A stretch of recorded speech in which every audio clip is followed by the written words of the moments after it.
So let's get started. Today we have with us Boris Babenko. Babenko, sorry. He's a graduate student at UCSD, and this summer he's interning at Honda's research lab here in Mountain View.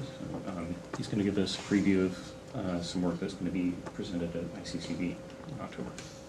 Thanks for the introduction. Should I just use the laptop? Sure, yeah. To flip. So this talk is called Task-Specific Local Region Matching. And this is work I did at UCSD. My advisor is Serge Boulanger, and Peter Dollar is the other co-author. He's finishing his PhD at UCSD, and he's going to be at Caltech next year. And please feel free to interrupt me at any time to ask questions if anything's unclear. So the general problem that I'm going to be talking about is what's known as the correspondence problem in computer vision. Most people are probably familiar, but just in case, it's when you have two or more images of the same object or the same scene, and you want to find pairs of corresponding points or points that correspond to the same physical point. And there's many, many applications for this. This is kind of like a low-level vision task, and we're staying agnostic to any possible application, but there's many applications like 3D reconstruction and recognition and so on. The challenge is that in the two images, corresponding local image regions might look substantially different because there might be various geometric and photometric transformations that take place. So this is kind of a thought experiment that I like to go through. What's the brute force approach to solving this problem? So this is not at all practical in any way, but what's the first thing that comes to mind? How would you solve this problem? So what you could do is go through every possible image patch in the first image and crop it out and then generate a set of different versions of that same image patch by applying a bunch of different transformations. So this row is a bunch of scale changes, a bunch of rotations, contrast changes, and so on. So obviously this list would be infinitely long because possible transformations, there are infinitely many. And once you have this list, for every version of the patch in the list, you go through the second image, and you again slide a window around until you find something that looks exactly like what you're searching for. So in this case, the image is rotated, so one of the rotated image patches gets matched. So there's two problems with this, right, that make this impossible practically. The first problem is you don't want to search through every single patch in the image, in both actually images. And the second problem, like I mentioned, is you don't want to generate this list of all possible transformations because there's infinitely many. So how do people solve this now? So just as a show of hands, how many people know the SIFT algorithm? OK, and how many people actually used it in an application? OK, cool. So I'll be kind of picking on SIFT, but by no means do I mean SIFT in particular. It just happens to be the most popular algorithm right now. So there's three steps usually, like most of these algorithms that, again, every year a new one comes out. So, but there's usually pretty much the same three steps, which are detection, description, and matching. And I'll go through what they are. First step is detection, and this basically tries to get at the first issue that I mentioned, which is you don't want to slide a window over every possible patch in the image. So you basically want something more sparse. So what people usually do is they run some sort of saliency detector that finds the interesting patches in the image or the patches in the image that contain a lot of information. And there's a lot of different examples of algorithms. Probably the best known one is Harris and Furstner, which are slightly different but very similar. And the easiest thing you can do for this is just do random sampling, right? To pick random patches in the image. And people have actually done this and gotten things to work. So. And the detection step, this work in particular is not going to try to do anything interesting with detection. We're just going to take some off-the-shelf detection algorithm.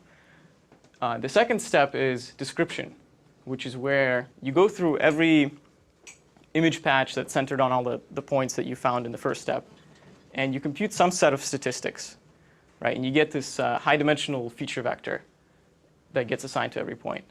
And the goal is that this feature vector is invariant to all kinds of different transformations. Meaning, if you take this image patch and you compute the feature vector, and then you transform this patch, maybe you rotate it by 90 degrees, and you compute the feature vector again, ideally you'd get the same exact thing. So again, many, many different examples, SIFT, shape context. So the easiest thing to do here is just to take the raw pixel values. But obviously the problem with that is, if you rotate the patch by 90 degrees, the descriptor is completely different. And the last step is matching, which is basically taking advantage of the fact that we assume that these descriptors are going to be similar for similar image patches. So people do either nearest neighbor search or they threshold the distance in feature space. So you go for every image patch in the first image, you look at all the descriptors in the second image, and you find the closest one in feature space, or you threshold the distance. And there's a bunch of different heuristics that people use on top of that. So what are the challenges in designing these descriptor algorithms? There's basically two goals. The first goal is that similar patches are going to get descriptors that are close to each other in feature space, and image patches that are not similar are going to get descriptors that are far away from each other, so that when you do nearest neighbor search, these two are going to be a match, which is correct. And there's two things going on here. There's two properties of the descriptors. There's invariance and there's descriptiveness. So invariance is, what I mean by invariance is when you have a patch that gets transformed somehow, you still get a pretty close descriptor. And descriptiveness is when you have two different patches, you get different descriptors. So the way I think of this is there's some sort of spectrum between descriptive and invariant. So for example, if you wanted the descriptor that's completely invariant to all kinds of transformations, you could just output 0 always, right? And then no matter what you do to your image patch, no matter how you transform it, rotate it, scale, illumination, so on, you'll always get the same descriptor, so it's completely invariant. But it's obviously completely useless because then you'll get a bunch of false positives. And on the other side, you could just take, like I said, the raw pixel values, which would be very descriptive, but it would be not robust whatsoever because if you, sure. Well, you can take histograms of raw pixel values, and then it would be just as robust to rotation. Right, exactly. So that's another version of a descriptor, right?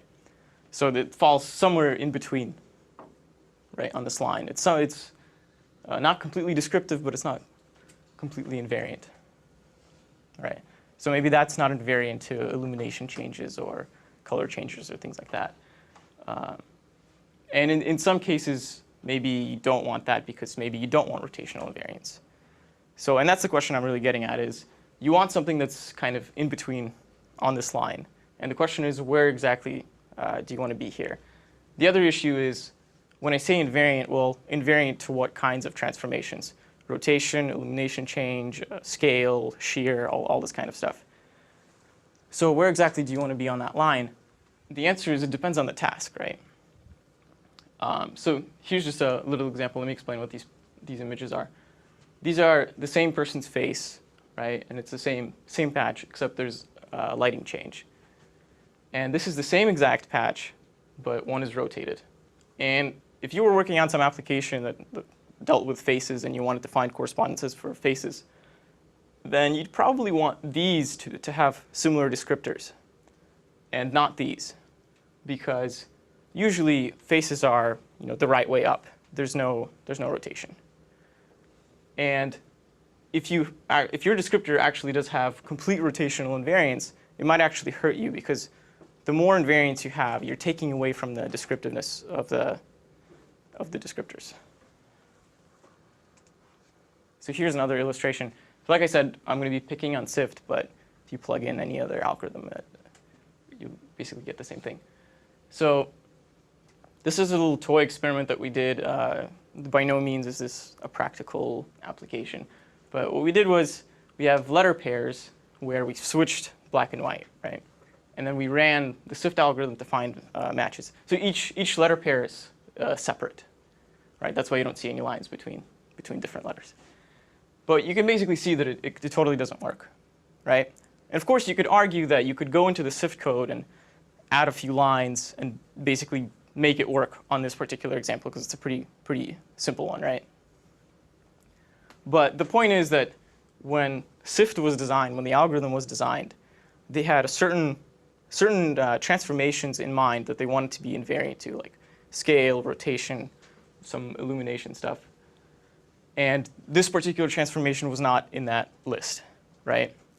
So usually when I talk about SIFT and all the related algorithms, I call those general purpose descriptors. They're designed to fit most applications. But when the application becomes a little bit more exotic or different, then they fail. So how do people usually deal with this? They have to either go in and design a completely new descriptor from scratch, or they have to go to the algorithm and like tune the parameters and maybe add some sort of heuristics to make it work. And the idea behind our solution is to pose this as a machine learning problem and basically to learn a matching function, right, and learn from examples. So the difference is here. So let's look at the difference in terms of what work you have to do to make this work, right?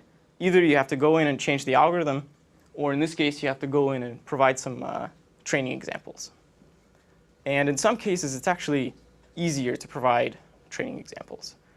It's more intuitive because changing the algorithm, it's not always clear how to change the algorithm to make it work for your particular application. And we're using boosting, the Viola-Jones type framework. So the algorithm is called BOOM for boosted region matching. OK, so this is a very simple illustration. We want to build a classifier such that when the input is two similar patches, it outputs true. And if the input is two different looking patches, it outputs false. So it's a binary classifier. So this is that same example again. And what we did here was we trained with the first 13 letters of the alphabet and then ran the algorithm on the whole alphabet. So you can see here the training data is basically free just because of the way that the data was generated. But again, this is just a toy example to illustrate the point. So let's look at what the training data looks like. The training data is basically a bunch of patch pairs, right? And they're positive if they're similar, and they're negative if they're not, if they don't correspond to the same point. And during testing, like I said, we basically take an off-the-shelf detection algorithm. We run it on both images, so each image is now represented as just a bag of patches. And then we basically run the classifier on every possible pair from both images. So the first thing that should go off in your mind was, like, isn't this slow, right? Because let's say both images have about n patches. This is basically n squared. The classifier gets called n squared times. And at first, that sounds pretty bad. But this is very similar to the object detection problem, where people slide a window across the image, right? And if the image is roughly n by n pixels, the classifier again gets called n squared times. And one way that people have come up to deal with this is the Viola-Jones framework with cascades. So again, just as a show of hands, but I guess most people have heard of this. OK, cool. Yeah, so I literally stole this figure from their paper, and I just crossed out sub-windows, and I put patch pairs. So this kind of thing is helpful when a lot of the test samples are negative, right? In our case, they are, and same with the detection case, right? If you're looking for faces in the image, then most of the sub-windows that you look at are going to be negative. So this is again, I'm just going to fly through this. Each node is an AdaBoost classifier, and this is a decision list where, in order to get classified true, you have to pass all the classifiers. And if at any point you get classified as false, the testing example gets thrown out, rejected. So the basic idea is that most of the times that you call the classifier, it's only going to execute the first couple of stages, and you save a lot of computation that way. So now the question is, what are the features that we use to feed into this boosting framework, right? So I'll go over like what the Viola and Jones features are. Again, probably people are familiar. And we just had to make a minor modification because in the object detection problem, you want to compute features for a single subwindow. And in this case, you want to compute features for a pair of image patches. So basically, this is some slight notation. We basically want some sort of scalar feature given two image patches. So what we do is we compute two patch features for each patch. We get these v1 and v2 values. And then the pair feature is just some function g that combines the two outputs. So I'll go through a visual of that. So this is for standard object detection, like standard Viola-Jones thing. They use hard type features. So let's say you wanted to detect eyes, let's say. And the features look like a bunch of boxes. And the value of the feature is you sum up all the pixels in the green boxes, and you subtract all the pixels in the red boxes, right? And you get some scalar value. And then on top of this, they use a threshold, really simple stump classifier. And that gets fed into AdaBoost. So in our case, we actually have two patches. So we have two hard type features, one for each patch. And we apply them, and we get two values, v1 and v2. And that gets fed into some other function. So I'll say a little bit more about these features that, like all this kind of stuff, like we didn't invent. Obviously, it gets used quite a bit, but it's hard to say where it came from. There's a bunch of papers on all these boosting frameworks. But one cool idea is, instead of just using the grayscale version of the image patch, we compute a bunch of different image channels, like the gradient and the gradient orientation and so on, and hue and so on. The other cool thing is, instead of just taking sums inside of these rectangles, you can actually compute the histogram. And there's this trick that you can do. It's kind of like a dynamic programming trick called integral images. It makes computing these features really fast. And it works for both histograms and if you just want to do the standard sum stuff. So in some cases, v1 and v2 are actually histograms, in which case this final feature is the L2 distance between the histograms. So the interesting thing to notice here is that these features kind of have all the ingredients that all these different algorithms usually contain. Like, so for example, if the image channel is the gradient orientation, and you do a histogram, and then you do L2 distance, that starts to sound like SIFT, right? The nice thing is that you can very easily add on into this framework different kinds of features and different kinds of image channels. Sure. Well, one paper that comes to mind in this context is clearly image analogies. If you have a bunch of pairwise matches, then the first thing that you could do is infer the pixel transformations that these matches imply. And right. then you could do histogram normalization between the image pair and so forth prior to doing any feature extraction. That's true. That's true. So it's a different take.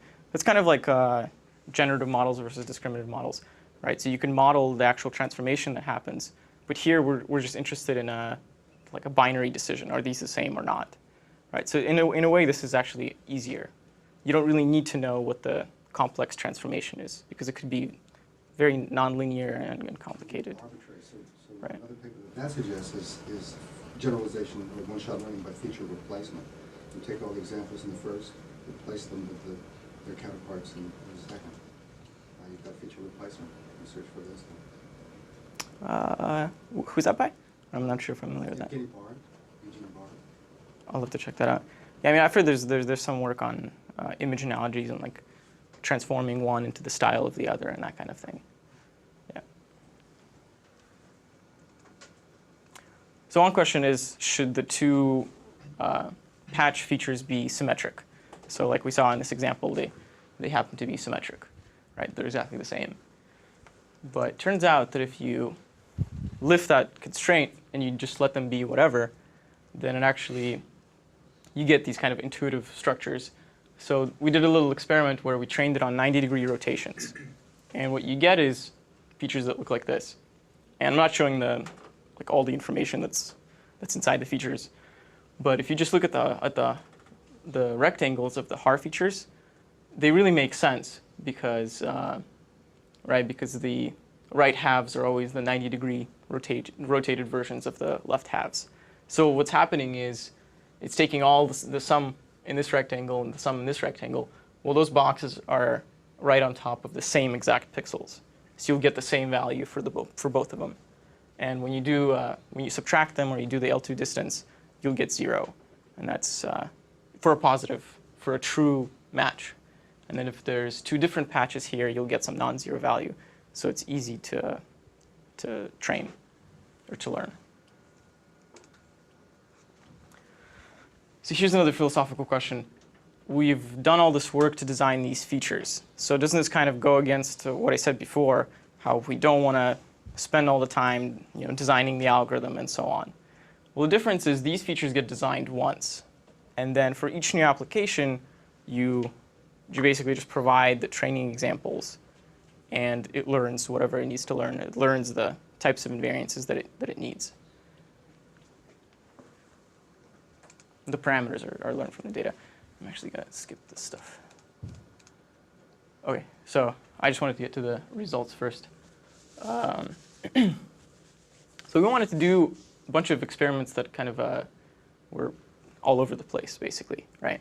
Because one of the points is this isn't for a specific application. This is kind of a general method.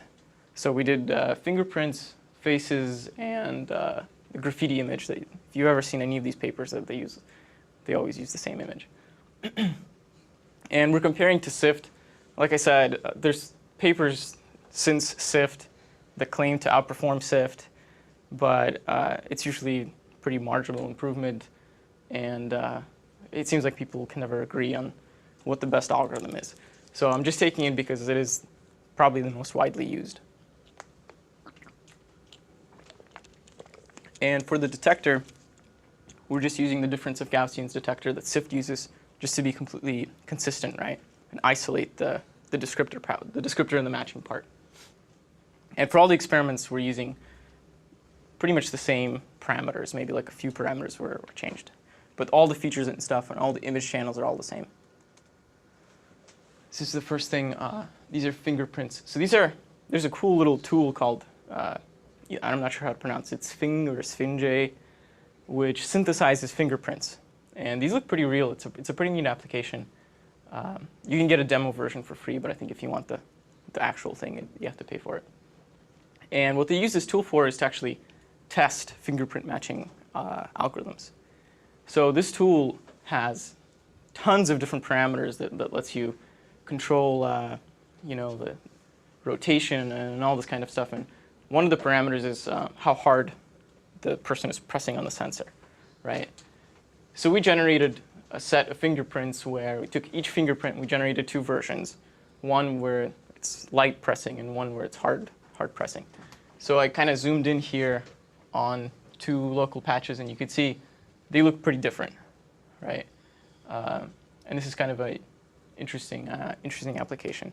And this is an application that has been in the industry, and people have developed very, very specific algorithms for solving this problem.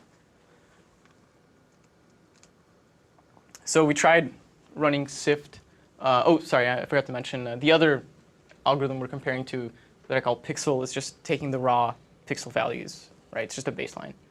So we see that SIFT doesn't do well at all, again, because this isn't really, SIFT wasn't really designed for this, right?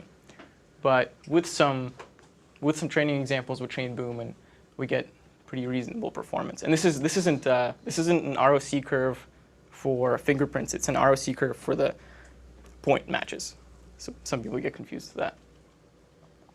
So when I say we tested on three image pairs, people say like, oh, that's not enough. Well, there's actually like thousands of points in each image, so you get a pretty good idea. So in this ROC curve, what's the parameter you change? What's the threshold? It's the classifier threshold. So the classifier returns a probability, right? It says the probability 80%, these are a match. So we basically threshold that probability, sweep through that. The second experiment was with the Yale face database. There's a data set where they have this rig where people sit, and within 2 seconds it takes like hundreds of pictures of the same person from different angles and different illuminations. So the nice thing is that the photographs are registered, right? Pixel registered. There's no shift or anything like that. So we took pairs of images with different illumination, and we split the data in half, right? We used some people for training and some people for testing. And this was the result. The interesting thing is that just taking the raw pixel values actually does better than using SIFT. Again, because faces are pretty specific. They don't have the usual kinds of transformations. And SIFT is probably better designed for geometric transformations, like rotation and stuff like that. And this is another cool example. This is SIFT and then SIFT with some post-processing, just showing the matches.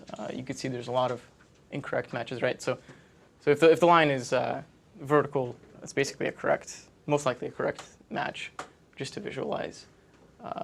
So we get a lot more vertical lines. And this is the picture I was talking about that you see in a lot of these papers. Basically, this is the reference picture, and then each one of these are real. These are actually not synthesized in any way.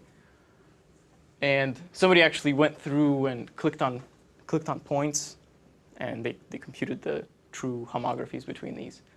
And that's available on the web. So, okay. So the previous images, those were actual real images, and somebody clicked on the points to get the homographies. And we use that for testing. So we use the real data for testing.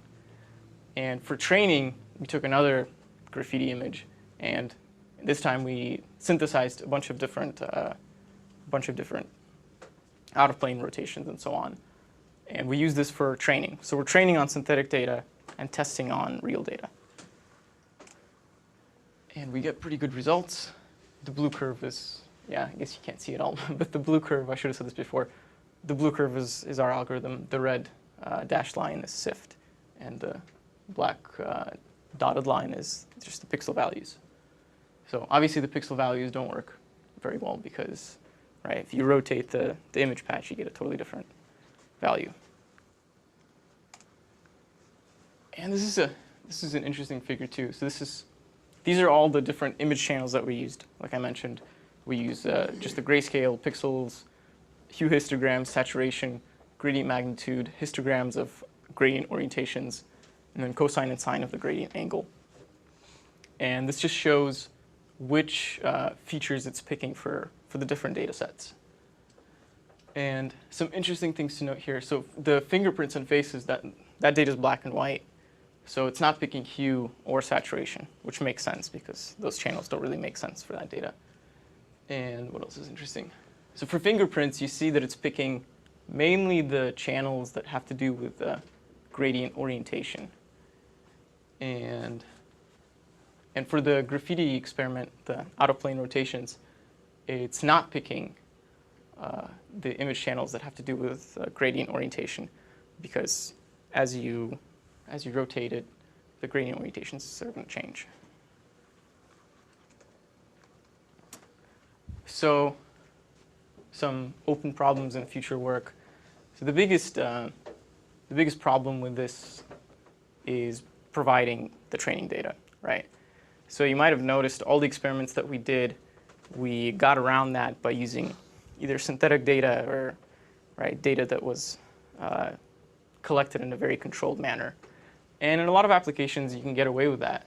You can train with synthetic data and then actually test on real data. But if there was some easier way to train, to maybe, so people call this weakly supervised, people do training for object recognition and detection in like a weekly supervised manner, where they give a picture and they say, okay, somewhere in this car or somewhere in this picture there's a car, right? And the algorithm automatically learns. Something like that would be interesting. Right. So that's exactly what I see here. Yeah, and I think that's about it. Do people have questions? Sure. If given you have the training data, you imply that this algorithm would work always better than SIFT if you have the training data, or can you make some kind of generalization on that, or is just? I wouldn't go that far. So here's an interesting thing. We haven't actually tried this, but we're hoping to try this.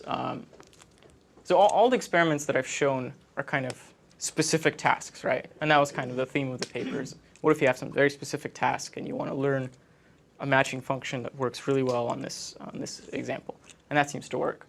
But what if you had a huge training set for all kinds of things, right? Just like arbitrary 3D matching, right? Could it actually work in that case? And that's a hard problem, right? Because it has to learn, it has to really find like the sweet spot on that spectrum. And I'm not sure. I can't confidently say that it would work better than SIFT. It's quite possible that in a completely general setting, something that's hand designed like SIFT might actually work better. Did that slide show your complete complement of transformations? Was that your complete complement of transformations?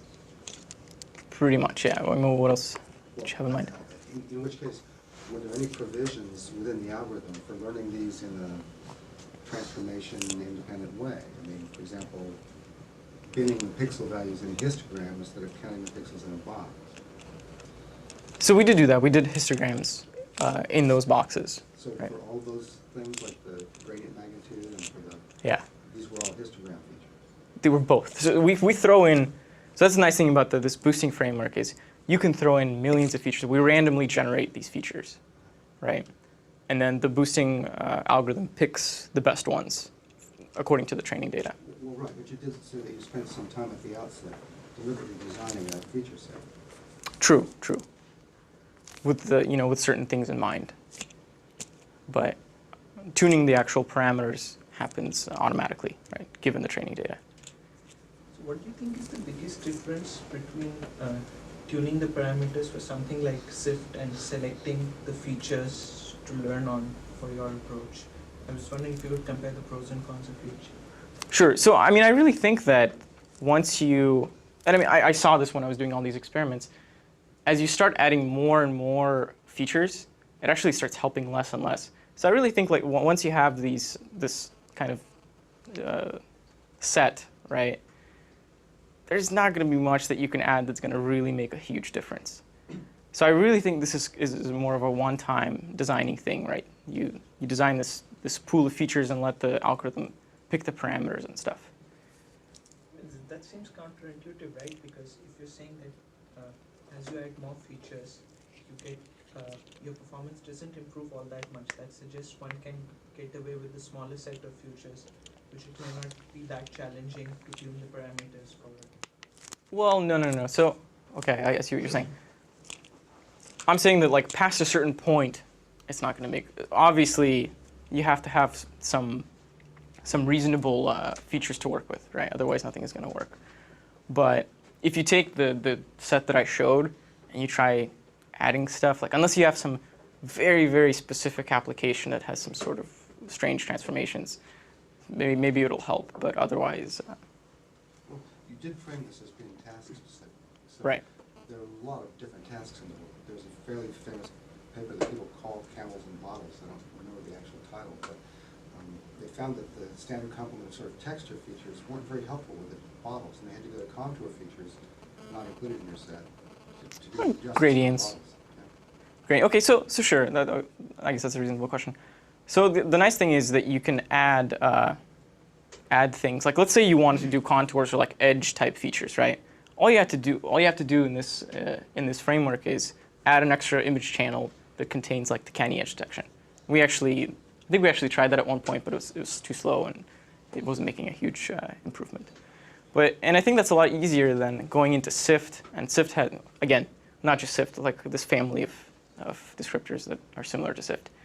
Going in and trying to tune some of the parameters, and some of the parameters are very non-intuitive. Like for SIFT, for example, SIFT is a histogram, right? So you have to pick the number of bins that you're going to have. How do you pick that number? Well, why should a learning machine have any more trouble with that than selecting among these features and coefficients rating? So- I think that's a really interesting direction. So did you try your algorithm to learn optimal SIFT parameters for any of these tasks? There's another paper at CVPR 07 that we didn't know about this paper while we were doing this, obviously. It's by Brown and what's the other guy's name? can't Brown remember. and Winder? Yeah, that paper. Yeah, CVPR 07. If you look that paper up, so they did a similar thing where they take kind of like a generalized SIFT descriptor and they learn all the parameters.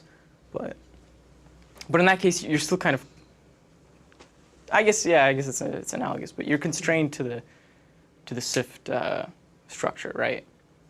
And I think this framework is a little bit easier to extend. Like, let's say you wanted to do something with the edges, right? You could just throw in that image channel and not change much else. But So one thing that you mentioned is that the biggest bottleneck is the training data. Where do you get the training data from? right. And if you go to something like SIFT, it doesn't need any training data. So is there any thought in sort of combining these different approaches where something which doesn't actually need training data provides you the training data? Right, And then so- you kind of go back and forth. That's definitely a provocative idea. Actually, one of the reviewers at ICCV mentioned, like, why don't you use SIFT to get you some training data? That does sound like a reasonable idea. The only thing is, in some cases, like in the fingerprints, if I go back to that slide, SIFT does so bad that probably no learning algorithm would be able to learn from this. But here's the thing, right? There are fantastic fingerprint matches out there which would do much better than the 80 or 90%. Right, So- that's true. And then the really interesting thing would be like, if you do something like Boom, and we can improve the performance even better. Yeah, so using something like Boom and doing some hand designing on top of that, yeah, that's an interesting line of work. Yes, I guess there's two directions. You could try learning something that's completely general using a huge data set, or go in the opposite direction and look at a very specific problem and try to actually improve the state of the art for that specific task using some learning on top. Yeah, but in this work, we try to keep all the features the same for all the experiments and try to change as little as possible, basically, other than the training data.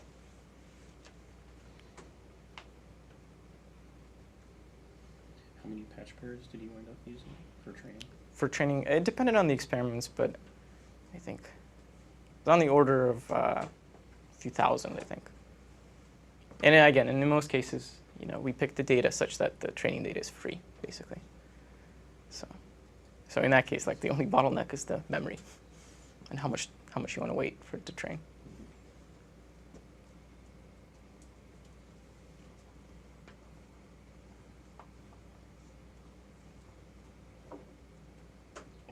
For your experiments with the scene, if you remove, let's say, the hue channel, what do you think will happen? Will it learn some other features which will make the performance comparable to what it is now? It'll be worse. So the reason I say that confidently is because you can see here, hue is the one that it picks the most.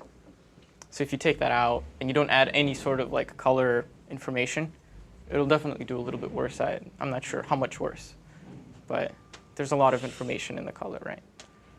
And color, like, again, hue histogram, that's invariant to rotation, more or less. So that's why it works well. The AWS algorithm would kick out a feature that it didn't need, right? So- Right, it just wouldn't pick yeah, it.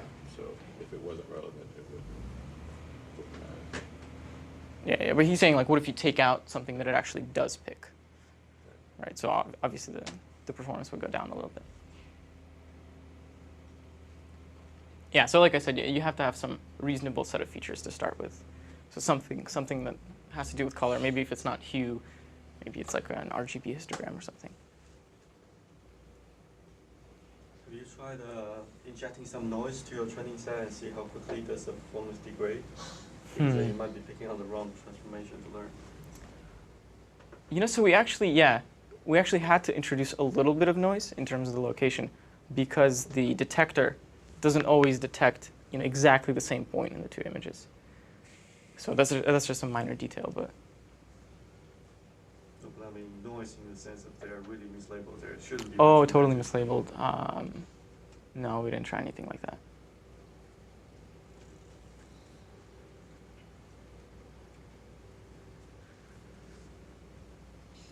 But yeah, I mean that kind of goes along with this whole idea of like how can you make training easier. I think it's a bigger question in machine learning in general. How do you make training easier?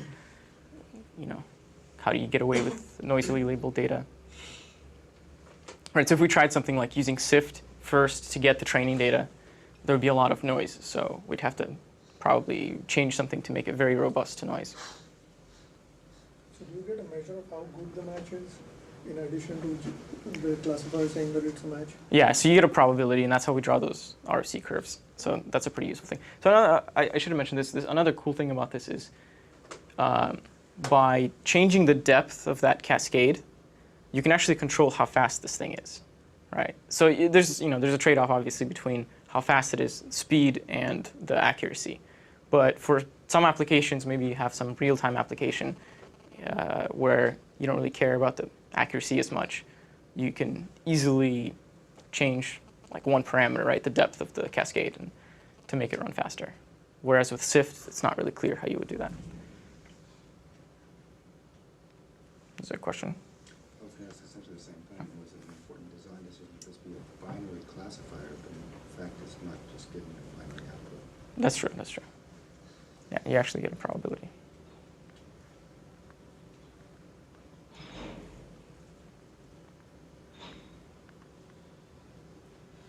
If there aren't any more questions, let's thank the speaker. Thanks.